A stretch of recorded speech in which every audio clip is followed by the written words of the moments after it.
यह चरित जो गावहि हरि पद पावहि।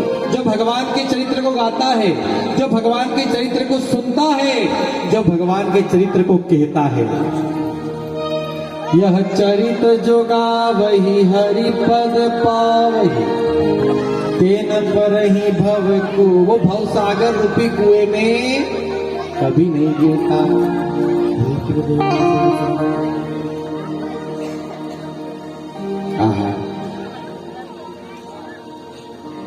लाला का जन्म हुआ, सबने अयोध्या में।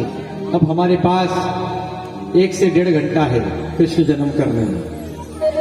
अब 1-1.5 घंटे में हम आपको क्या सुनाएं, पर कुछ बात सुनाकर हम कृष्ण जन्म करेंगे।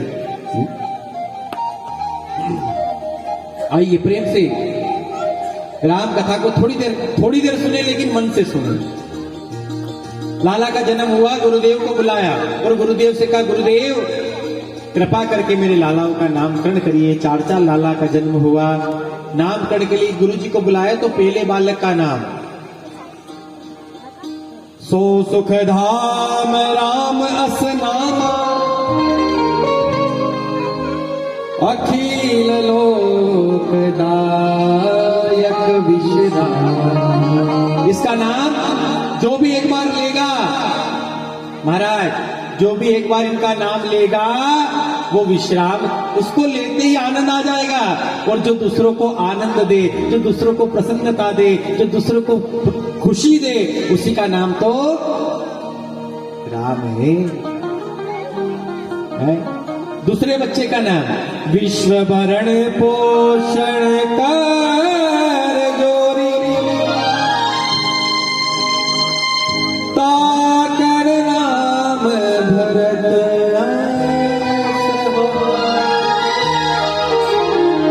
इसका नाम भरत होगा। क्या नाम होगा? जोर से बोलिए माताओं, क्या नाम होगा?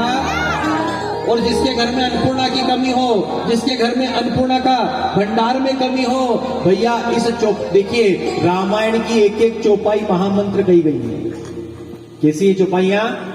महामंत्र है। अगर एक भी चौपाई को पकड़ लिया तो भैया इसी जन्म में, इसी देह में राम जी का मिलना संभव हो सकता है और राम जी हम मिल सकते हैं। तो इस चौपाई को लिखकर हमारे जो अन्नपूर्णा में जहां अन्न रखते ना, वहां अगर रख दी जाए तो उसके घर में कभी अन्नपूर्णा की कमी नहीं आएगी।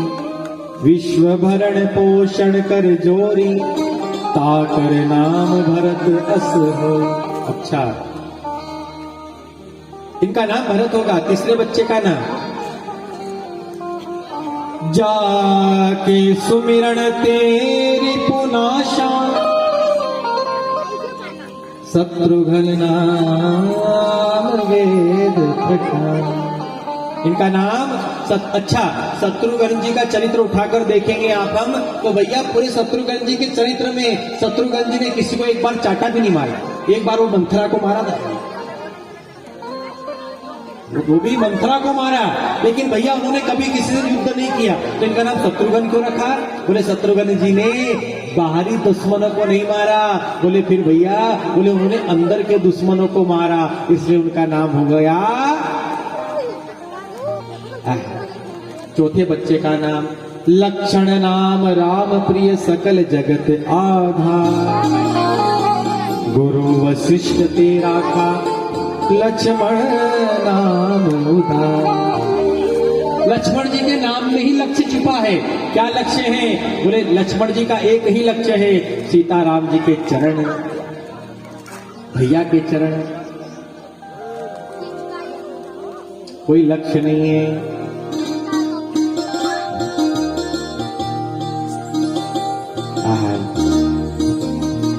उसी प्रकार हमारा भी लक्ष्य एक ही होना चाहिए। ओ मेरो तो आधार सीताराम के चरणार, ओ मेरो तो आधार राम के चरणार बिंद, विठल के चरणार भक्तों के आधार सीताराम के चरणार। आहा, विद्या अध्ययन करने गए और विश्वामित्र जी एक दिन पधारे। दशरथ जी से निवेदन किया, आपके जो दोनों बेटे हैं ना, राम और लखन, इनको हमें प्रदान करिए। गुरुजी,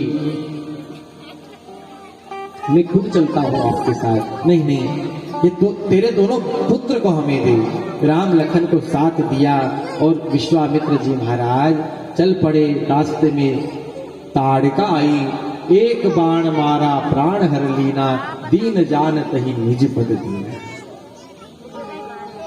आगे गुरु जी की सेवा करने लगे। इधर महाराजा जनक के राज्य में जब अकाल पड़ा, वृष्टि नहीं हो रही थी। क्यों नहीं हो रही थी? सब प्रकार का आनंद था, लेकिन भक्ति रूपी सीता की वहां कमी थी। सोने का हल बनाया, संदूक में गुड़िया को देखा, जैसे इस गुड़िया को उठाया, वृष्टि प्रारंभ हुई। उस गुड़िया को लेकर, उस बेटी को लेकर घर आए। उसका नाम रखा सीता, जनक नंदनी, जनक दुलारी। सीता जी बड़ी हुई और सीता जब बड़ी हुई, एक धनुष था जो भगवान शिव ने परशुराम को दिया था, और परशुराम जी ने श्री जनक जी को दिया था। वो धनुष इतना प्रभावशील था कि वो धनुष किसी से उठता नहीं था सिवाय परशुराम भगवान के। वो परशुराम जी साधारण नहीं है। गो ब्राह्मण के प्रतिपालक श्री परशुराम जी महाराज।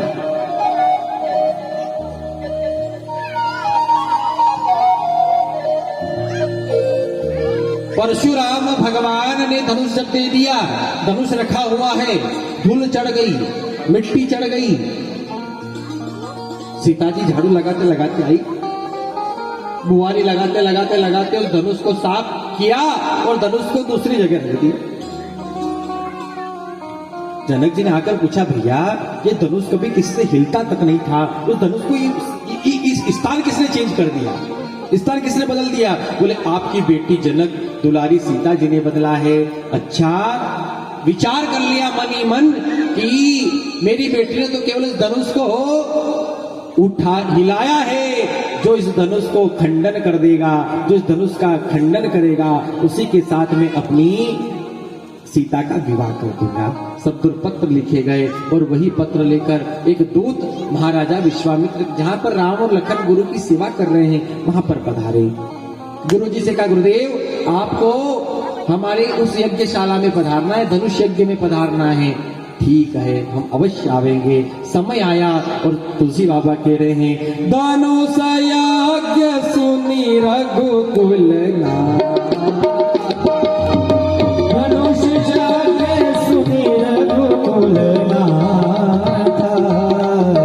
हर्षि चले मुनिवर के साथ, हर्षि चले मुनिवर के साथ। श्री राम जय राम जय जय राम, श्री राम जय राम जय जय राम, श्री राम जय राम जय जय राम, श्री राम जय राम जय जय राम। धनुष यज्ञ सुनी रघुकुल नाथा, हर्षि चले मुनिवर के साथ। हनुमान श्री राम जी चलते जा रहे, रास्ते में गंगा आई। गंगा मैया को गुरुजी ने प्रणाम कराया और गुरुजी से भगवान पूछ रहे कि गुरुजी इस नदी का नाम क्या है? गुरुजी को बड़ी हंसी आ रही है, मनी मन जिसके चरणों से निकली वही पूछ रहा है कि नदी कौन सी? गुरु मुख से सुनना चाहते हैं। क्यों? क्योंकि गुरु के मुख से सुनी हुई वाणी सिद्ध हो जाती है, सिद्ध वाणी। आगे बढ़े, एक पत्थर मानो ऐसा लग रहा था कि स्त्री बेटी हो। राम जी ने पूछा, गुरुदेव ये स्त्री, ये पत्थर ऐसा लग रहा है कोई मानो कोई महिला बैठ रही है, कौन है? तब गुरुदेव ने कहा, राम गौतम नारी शाप वस, उपल देह धर दी, राम चरण रज चाहती कृपा करो। ये गौतम ऋषि की नारी हैं, इनका नाम अहिल्या है। अपराध हो गया इसलिए जड़ बनी है, पत्थर बनी है। क्या चाहती हैं? बोले आपके चरणों की एक रज चाहती है। महाराज हम तो क्षत्रिय हैं, सदैव ब्राह्मणों का, सदैव संतों का, सदैव भक्तों का हमारे जीवन में सत्कार ही सत्कार है। हम कैसे किसी ऋषि पत्नी को अपने चरण का स्पर्श कराएं? पर भैया भगवत कृपा से धूल की कण उड़ने लगी। उड़ते उड़ते चरणों का स्पर्श करके जैसे ही उस पर्वत, उस पत्थर का स्पर्श किया, भैया उस पत्थर रूपी अहिल्या की का भी भगवान की चरण रूपी रज ने उद्धार कर दिया। बोले भक्त वत्सल भगवान की। आगे बढ़े। राजा ने गुरुदेव का स्वागत किया। राजकुमार थे इसलिए अंदर निवास दिया। और देखते देखते माँ सीता जगदम्बा का मन जा सुंदर सागर करुणा निधान सुजानशील स्नेह जानत। जगदम्बा से प्रार्थना की और यज्ञ धनुष यज्ञ प्रारंभ हुआ और एक दो राजा नहीं आए। कितने राजा आए? आहा सुनिए जरा, कितने राजा आए? कितने राजा आए? 10,000 राजा आए। कितने राजा आए? 10,000 राजा उस धनुष यज्ञ में आए। किस लिए? बोले सब मन में यही विचार करके आए कि भैया धनुष तो मैं ही तोड़ूंगा और सीता को तो मैं ही, अभिमान करके आए। भूप सहस दस कहीं बारा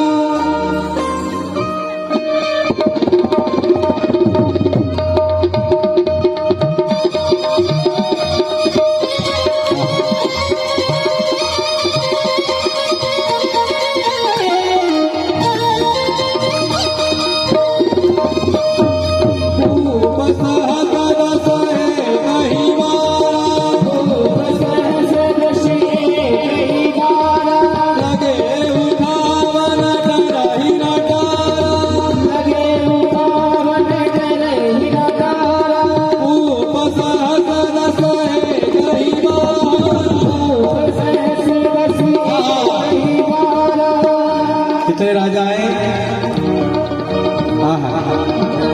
एक बोल रहा है कि हे गणेश जी महाराज ये धनुष को मुझसे टूटना चाहिए। बेचारे ने प्रयास किया। दूसरा फिर वो भी गणेश जी का नाम, अब गणेश जी चक्कर में पड़ गए। किसकी सुनो और किसकी?